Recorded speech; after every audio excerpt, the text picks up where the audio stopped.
Hey guys, this is DFD, aka Dark Frozen Depths, back with another Kamihime project video. If my voice still sounds off, it's because I'm sick, and I'm sorry about that. Still haven't gotten over what I had, and it's been going up and down more or less. Probably a good thing I don't have work too often this week because I got chances to recover. But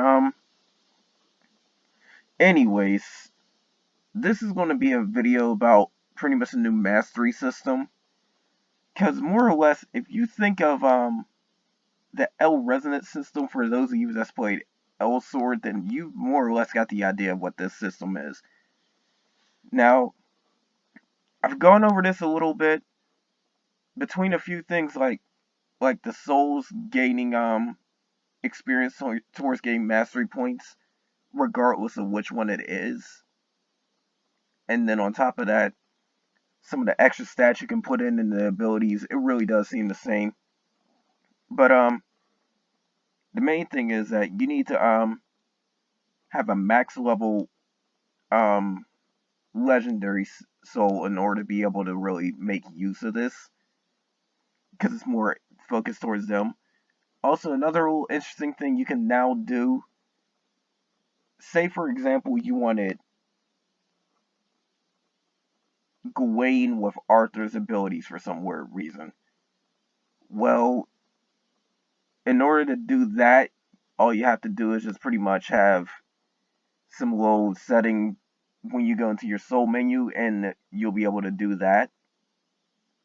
It does it for souls of the same class, so it's like Arthur, Gawain, they're like your and Lancelot, they're like your offensive type souls, and then there's like Andromeda and Cassiopeia, Vivian as well. They're like your healers, as long as they're within the same tree, basically.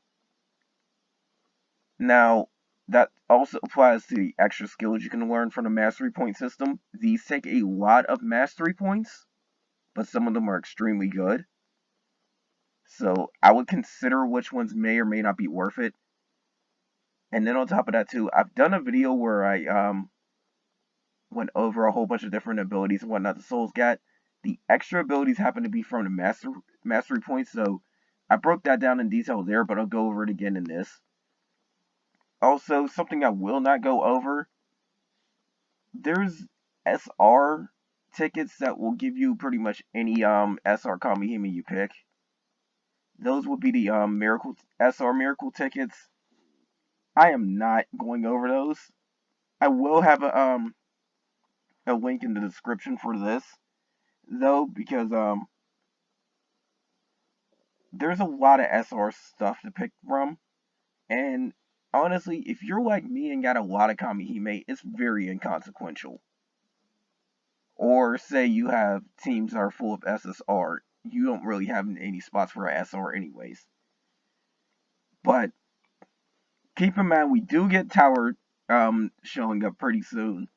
We do get towers that later down the line, and I'll also notice that they do indeed repeat.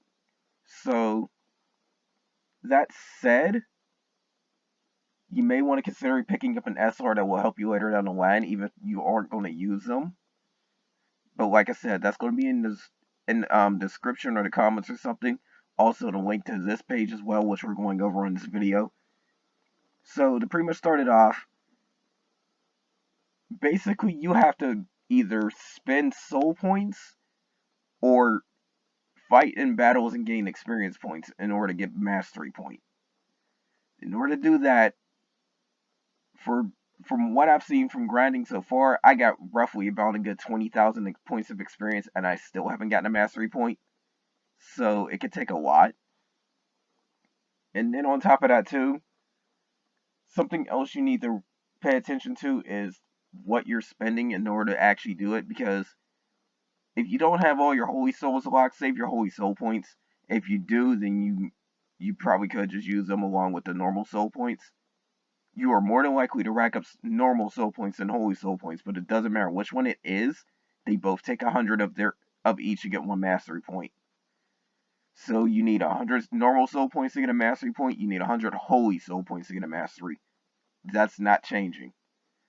So you want a lot of mastery points really quickly.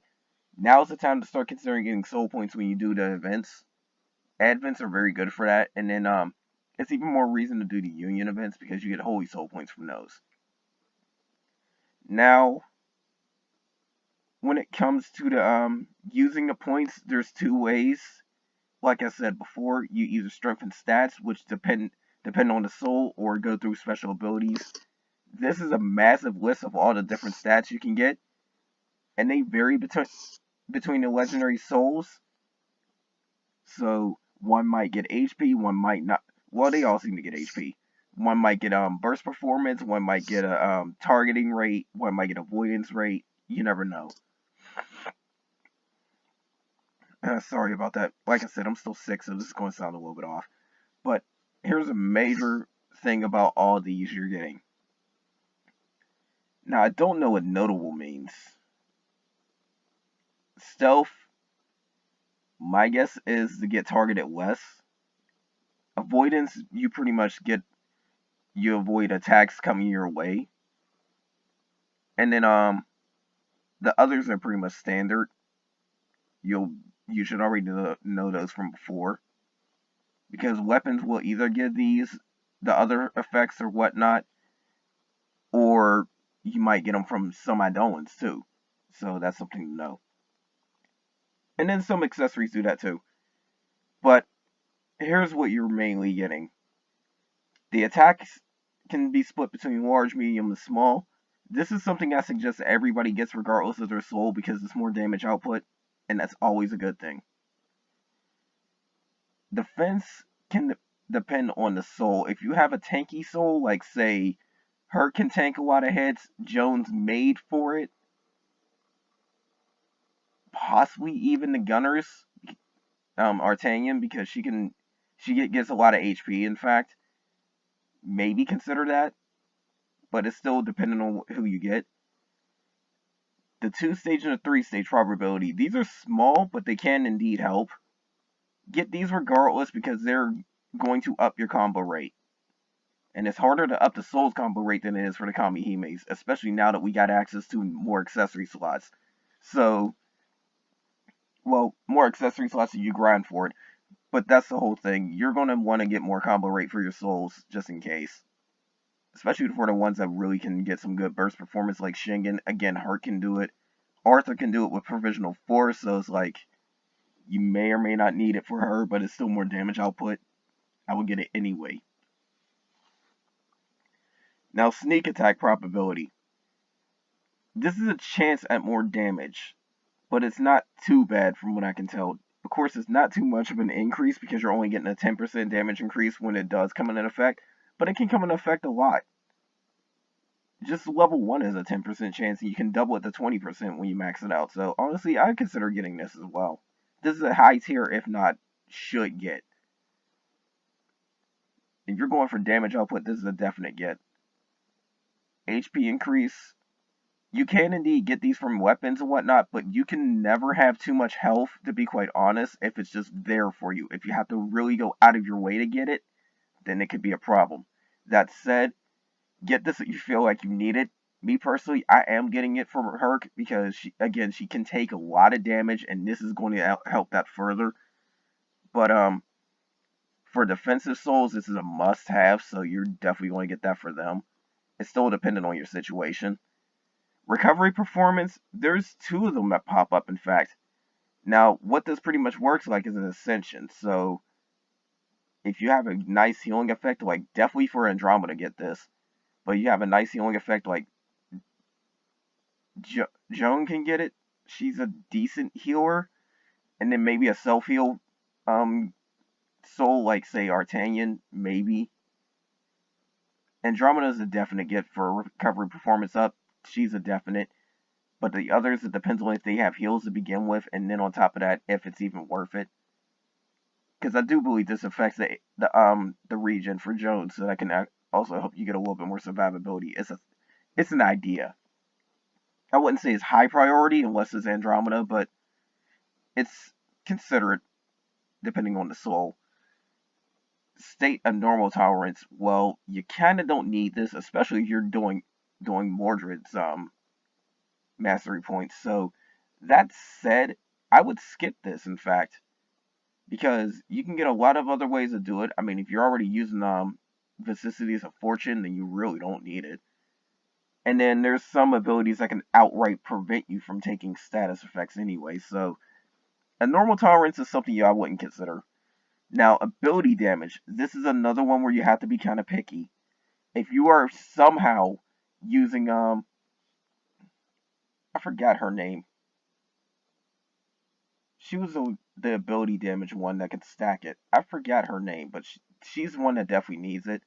If you're using somebody that can deal a lot of ability damage, like Siegfried, depends. She's more stun damage, but she can definitely do a lot of it if used right. Arthur can get some decent damage in from time to time, but I wouldn't really rely on it. Her can more or less get a lot of damage in. I might get it for her, especially since she now has a buff that can increase her damage limit. But yeah, that's the whole thing with that one. Salomon, that's what I was trying to think of. Salomon definitely needs ability damage because she's built around it. But the others still depends on your setup and may or may not help you. This is something I wouldn't consider unless you're using Salomon. Burst performance up, get this eventually. It is a must-have because it's going to increase your burst damage and the upper limit of it. Burst is what you can do a lot of damage with. Combined with the attack up, it can do a lot of stuff. I would get the burst, the attack up, and the combo rates out the gate. I definitely would. And then on top of that too, Shingen thrives on this, so that should be our first pick over anything else. Avoidance, that's so-so. Avoidance isn't really something you really need to go after. I would probably try to avoid going for that because of the fact that it still depends on how often you get targeted, and then it's quite low. Like a 4% chance to dodge isn't all that great. They don't really have percentages for stealth and notable. I don't know what that is. Notable is probably the attraction thing. I'm pretty sure of it now. Notable probably is the attraction thing, so those are still dependent on if you want to get damaged or not.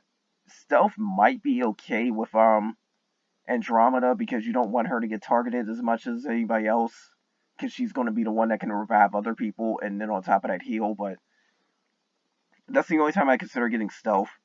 Others don't really need it. And then to draw attention to yourself, the only ones I can really see taking that is either Joan or Herc. Because Herc get counters and Joan's a defensive soul. Other than that, I can't see anybody taking it. So that's stuff to consider. Absolute must-haves are definitely attack ups, the combo rate ups, and a burst performance up. HP comes in a nice little second ability, along with the sneak attack. Then after that, it's still dependent on who gets what. But some are definitely more worthwhile than others for certain souls. Now then, we have a whole bunch of sorry about that. We have a whole bunch of different abilities and whatnot. They don't break them down entirely on here, but the ones that I can definitely read out the gate, we'll go over that one. But Arthur gets a buff that can increase her critical rate, so that can help a little bit.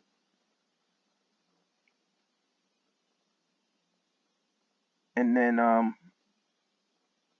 Joan can get a nice little damage cut to a single person, and then also stack a defense buff. So those two are very good. You can get a bad status immunity to everybody with Andromeda.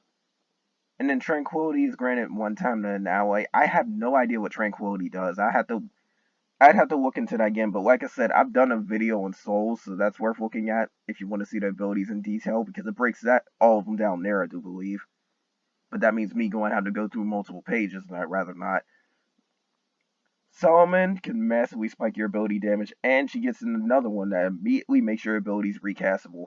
Now that second one might actually be good, but the problem is you cannot use it with anybody but Merlin, Salomon, and the other mage. I think her name was Rosencruz or something. So unfortunately, as good as that would be for others, you can't do anything with it. So that's unfortunate, but it is a very powerful one if you can think about it, because being able to use your abilities immediately really helps with that. Especially if they got a really long cooldown. Imagine Andromeda using, say, her revival skill, use that ability, and then she's able to do it again. She can revive 2 people, along with healing everybody twice. Now you see what I'm getting at. Sorry about that. Like I said, I'm sick and it's annoying. But that's the thing. Being able to use your abilities again really can help you out. Now, Siegfried, she guarantees herself a double attack. There's other ways to do that. Don't waste it. It says she is guaranteed to double attack 3 turns. There's another one that does it for 2 turns. Do not use your mastery points on this. Do not. But she also increases the upper damage limit for all allies. Now, I don't know if it's just strictly for raging or for stun or something, but if this does it for everything, like Herc's stackable buff, then that is very, very powerful. Because it will increase your maximum damage for anything. So, that's something to keep in mind. Now, Mordred, she gets to reduce a charge turn, which can help, but I wouldn't go out of your way for it. There's usually other Kamihime that can do it, so. And then she gets an ability kind of like Yamaraja's, where the more debuffs you have on an enemy, the more damage that does. I wouldn't worry about that one either. There's other ways to do it, and more just for status effects, not damage. Now, Artanian, she gets another snatch. And this one looks like it will do it 4 times. I remember that from her page. And then she gets an ability where, based on how many snatches, she deals damage. Wouldn't really worry about that. Now, Hercules. Over a limit, get this, because it stacks. Her damage, her attack power goes up in a stackable frame, meaning it will combine with other buffs. And her normal attack damage, her ability damage, and her burst damage all goes up as a maximum. And it stacks up to 5 times. It says 3 turns with a 10-turn cooldown. Herc's little passive ability removes 1 turn of cooldown from all of her stuff, so you can use it 5 times. Get this, I've used it personally, it's very good. It seems like it literally doubles her damage. So that's something to keep in mind. And then the life burst, damage based on how much HP you have, forget that skill, it's not worth it. Her overwhelm is way better than the other one. Now, I don't know what Morgan's got for these other ones, but, one of them does look like it's an attack buff, so it could be okay. It could be okay. Now, Shingen's, both of these are probably good, but it depends on what you want. If you're good at getting her provisional force off, you may not need the overall burst gauge up, but it still can help. If you are good at doing that, then the burst streak damage up will help you more. If you aren't, then the burst gauge up will help you more. But honestly, this is the one time I consider getting both of those. So yeah, keep that in mind. That was one of the few times I would consider getting both of those. But anyways, that's all for this, guys. I'm going to have more of this coming soon. And like I said, there's going to be links in the descriptions below about this stuff. But anyways, that's all for now, guys. Take care.